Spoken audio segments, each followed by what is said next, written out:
अवध ओझा ने कहा था कि ये देश बकेतों का देश है और दुख की बात तो यह है कि आज सच में ऐसा लगने लगा है। पिछले कई दिनों से हमारे देश के युवा एक ऐसे आदमी के दीवाने हुए पड़े हैं जो कि अमेरिका में किसी एसी कमरे में बैठकर भारत में क्रांति लाने की बात कर रहा है। कॉल करो तो उसी के क्लिप्स, उसी के स्पेस और उसी का कटआउट, बस बार बार वही वही और वही।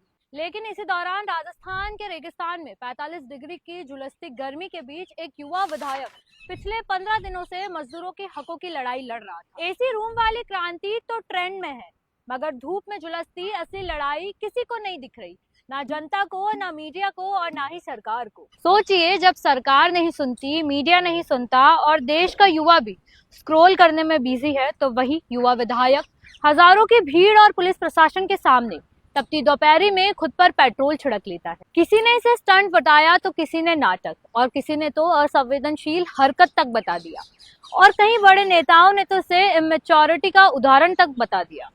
मगर क्या आपने सोचा या आपने पूछा कि उस युवा विधायक ने यह करने से पहले क्या कहा था?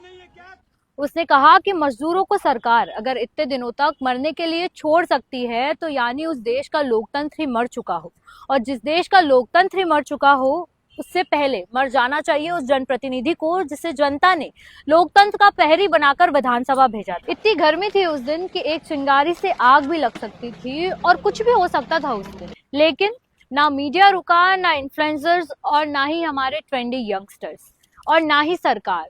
उन सबको फर्क पड़ा तो सिर्फ एक शब्द से, कॉकरोच। उस युवा विधायक का विरोध करने का तरीका भली गलत हो सकता था, लेकिन कारण बिल्कुल जायज था। और अगर सरकार मजदूरों की मांगों पर विचार कर रही होती तो शायद उसे यह तरीका नहीं अपनाना पड़ता। और तो और एक जनप्रतिनिधि को इतना बड़ा कदम उठाने के बाद भी उन्हीं मजदूरों के साथ उन्हीं मांगों को लेकर फिर से धरने पर बैठना पड़ा, और ये सब हमारी सरकार की असंवेदनशीलता को दर्शाता है। शायद इसीलिए जब सीजीआई ने ये कॉकरोच वाली बात कही तो ये सिर्फ एक जोक लग रहा था, लेकिन अब ये बात हमारे युवाओं की हकीकत जैसी लग रही है, और शायद सरकार की।